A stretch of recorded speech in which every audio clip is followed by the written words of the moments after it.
Assalamualaikum warahmatullahi wabarakatuh. Teman-teman semua, ini tamu saya banyak di Jogis ini. Tadi Mas Aryo yang salah satu narasumber buku 33 kisah nyata bisnis tanpa riba. Lah kok asar-asar ini datang lagi dua mak petunggul ini. Dan mereka juga dua orang narasumber di buku ini, satu dari Salatiga dan satu dari Jogja. Kenalkan, ini namanya Mas Dimas Ambara. Wah, ini loh. Waalaikumsalam. Mantan bankir ya toh. Tapi sekarang punya bisnis sajadah anti debu sama anti air sama anti bau. Anti bau, anti gores juga.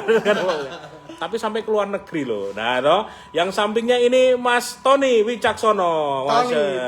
Dari Solo Tigo. Saking Solo Tigo. Solo Tigo, Bakul Telo ya toh. Dulu dia manajer di telekomunikasi ya toh. Sekarang Bakul Telo, Masya Allah. Perjalanan masa lalu kita nggak pengen bahas lah. Nanti kamu baca sendiri di buku ini. Wah, ya toh, baca sendiri. Saya pengen ngobrol sama mereka. Gimana sih caranya punya bisnis tanpa riba dan bagaimana istiqomah supaya bisa eksis sampai sekarang. Monggo cerita dulu Mas Dimas, cerita. Bisnismu apa sih? Nah, itu. Alhamdulillah, ini kita nggak membahas masa lalu ya. Oh, masa lalu enak aja. enak. Masa lalu baca di buku. Ya. Biar pada beli kafe. Males ngoco mereka itu nanti. Ayo cerita. Alhamdulillah, kalau prinsip kita sih memang kalau mungkin dari awal pegawai terus jadi pengusaha itu yang pertama dibentuk mentalitas sama pengetahuan. Gagal itu jadi hal yang biasa sebenarnya. Tenane. Nah, ya, tapi ya sempat nangis. Terus. Nah, kenapa ketemu ide sajadah waktu itu? Kenapa sih? Ide sajadah itu karena ya kita tuh pengen bisnis tapi ya selaras lah sama tujuan akhir kita mana. Kita kan Allah. akhirat, ya sudah kita Gitu fokuskan untuk yang sevibrasi sama Gusti Allah lah, Mas. Gitu ya. Bawa contoh sajadah. Tadi yang pakai tadi tuh. Kok bisa disebut sajadahnya tanpa anti debu, anti bau, anti air? Ini coba lihat, namanya sajadahnya adalah sujud. Sajadah kayak dompet ngene ya kamu ya tuh loh. Iya. Tapi bagus loh. Ini bahannya kayak apa ya bahannya? Halus lembut banget ini bahannya. Anti air. Dibuka. Ini bisa apa namanya? Ono kuwi ya sampelmu. Tenang wae. Ini sajadah sekecil ini bisa jadi sebesar ini kalau dibuka. Oh, Masya Allah, gitu ya. Dan nyaman dipakai ya? Insya Allah nyaman. Ini biar apa namanya kalau kita traveling pergi-pergi kan biasanya tinggal langsung pakai ini. Malah bawa sajadah karena berat, tebal. Nah ini peluang untuk kita bikin ini. Masya Allah. Dan yang menariknya adalah dirimu sudah bisa menjual sampai ke Singapura, sampai Malaysia ya? Alhamdulillah Mas. Ya. Masya Allah. Apa sih akun IG-mu apa? Akun IG-nya apa? Biar pada mantau teman. IG-nya @sujudco. Sujudco, alah, Sujudco. Co bukan ko, nek ko iki sapi ya. Nah, aku kingkong, oke ya.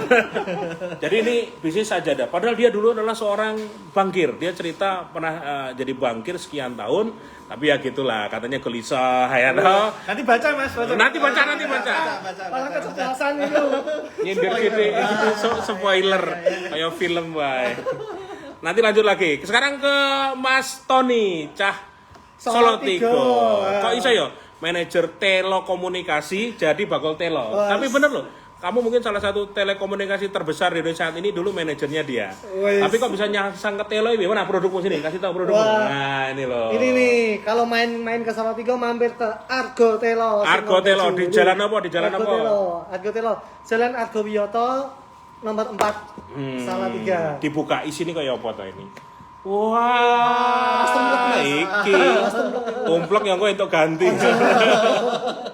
Kalau ini yang matang, kalau yang di sana ada yang frozen gitu kan. Menarik, dia juga punya bisnis tanpa riba. Mbok ceritakan, dulu ketika awal mulai kan jelas sudah tanpa riba. Menemukan ide kenapa telo, terus kenapa apa nggak malu gitu Bakul Telo gitu dari manajer Bakul Telo itu. Awalnya pasti ya kalau mergo kepepet utang ya Mas ya. Jadi kita malu wis diilangke jauh gitu kan. Enggak usah rasa malu lagi. Ya, tiap hari jualan pakai bronjong kecil, pakai sepeda motor keliling dari Salatiga sampai ke Semarang. Gitu, sampai ke Semarang jualannya. Naik motor itu ya? Naik motor, Mas. Udah punya istri tuh? Oh ya sudah. Itu Mbak, kamu ya Allah, lihat suamimu kayak gitu gimana itu Mbak? Tapi alhamdulillahnya ketika salah satunya ada di buku ini, cuplikan yang ada sedikit di buku, adalah ketika kita memulai usaha dan keluarga bisa menerima usaha kita. Selain ridho orang tua, juga restu dari istri dikai sepiro-piro wae ngucapke alhamdulillah itu Masya adalah Allah. apa ya? Energi luar buat biasa kita, ya. gitu kan. Istri saya tuh seminggu tak kayak 180.000. Waktu itu ya? Waktu itu. Oh, nek saiki sedina ra cukup ini. Bilang alhamdulillah gitu. Alhamdulillah. Saya udah yes berarti dodolan telo wae. Dodolan telo wae. Karyawan berapa sekarang? Sekarang 25, Mas. 25 karyawan, bayangkan. Tokonya kalau Argo Telo kalian ke Salatiga gede tokonya. Jadi para pencari oleh-oleh ke sana juga. Dan telonya dia ini sampai dikirim ke Timika loh. Bener ya? Iya, buat snack di pegawai di Freeport. Ngeri ya? Luar biasa ya. Padahal dulu bocoran pernah nyaris bunuh diri loh. Ada di buku ini. Fotonya ini dia, fotonya mana? Nah, ini fotonya. Kalau Dimas yang mana Dimas tadi? Dimas fotonya ono. Bawah ya. Wah, aku seneng ya delok 33 wajah ini karena saya tahu aib mereka. Cuman saya ada beberapa yang saya tuliskan sambil ngekek-ngekek. Oh kayak gini ya. Orang hijrah tuh emang kadang-kala dibilang awalnya berat, betul nggak ya? Iya, Cuman ada orang bisa melewati tapi ada yang sudah menyerah duluan. Kasih semangat dong. Gimana caranya supaya bisa melewati momen yang mungkin berat ini dan bisa menjadi ya istilahnya bablas, lost doll piye carane. Apa yang bisa kalian kasih buat teman-teman? Kalau saya sih pernah baca ya, ada di ini bersama kesulitan tuh ada kemudahan sebenarnya. Jadi bersama kesulitan ada kemudahan. Kita pas merasa sulit ya udah jangan menyerah, terus aja pasti Allah tuh akan nolong kok. Selama kita tawakal, istiqomah di jalan Allah, insya Allah Allah pasti nolong. Masya Allah. Jadi yakin bahwa di balik atau bersama kesulitan ada kemudahan. Ngeyel lah sama kesulitan ngeyel. Ngeyel nekat dan kepeksa sebenarnya. Iso apa bener. Mas Tony ya. Kalau yang pertama iki tulisanku ketok lagi. Oh apa ya? Wah iki. Kaosnya jogis iki ya. Rezekimu pasti cukup untuk hidup, tapi nggak akan cukup untuk gaya hidup. Jadi intinya waktu itu saya cuman nggak muluk-muluk pengen jadi pengusaha besar. Yang penting saya waktu itu cari jualan telo buat harian. Itu terus yang saya nyarutang tumbas wedake bojone waktu itu hanya sebatas itu. Tapi ternyata sampai ke sini diberikan Allah banyak kemudahan. Nah, salah satunya adalah kita juga harus banyak belajar. Nah, buat teman-teman belajarnya bisa jadi sini. Wah, diwaca kabeh kisah itu kisah nyata semua. Betul. Soalnya kalau kita nggak belajar apa iya sih tenan sih. Apa iya sih kita sudah dari hutang iso bangkit. Kalau yang nggak ngalamin kadang nyinyir gitu kan, atau mungkin nganggap itu hal-hal yang susah. Tapi nek wis dilakoni tapi nek iso aja hutang sih. Insya Allah bisa gitu. Hidupnya akan tenang. Berserah diri ke Allah, terus sedekah di waktu lapang maupun di waktu sempit. Masya Allah. Jos kan. Tahu nggak dari 33 orang yang saya wawancara ini mereka semua emang penggila sedekah ini, gemblong ini anak-anak.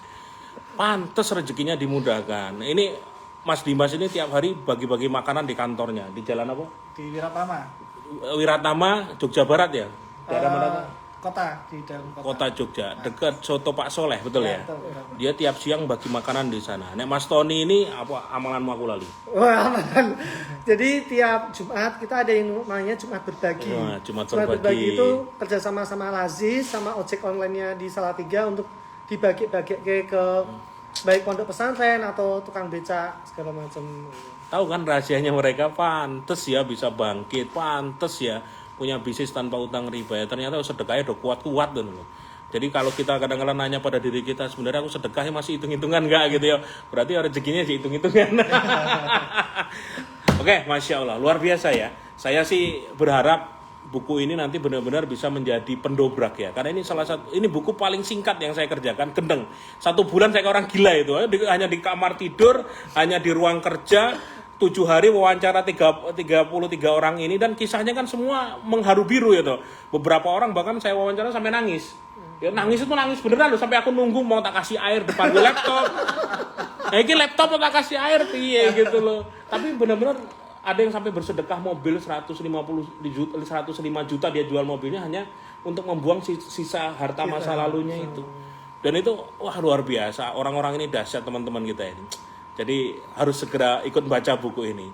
Pesan terakhir dong dari Mas Dimas, Mas Tony buat teman-teman jika mereka sekarang masih di bawah, jika mereka sekarang masih loyo, jika sekarang mereka masih bimbang dan galau, apa yang harus dilakukan? Ilmu kalian. Ayo toh. Kalau saya sih pelajari nggak cuma kesuksesan orang lain, karena kalau pelajari kesuksesan orang lain itu kita malah jadi minder kadang-kadang, merasa kita nggak mampu, tapi belajarlah dari kegagalan orang lain.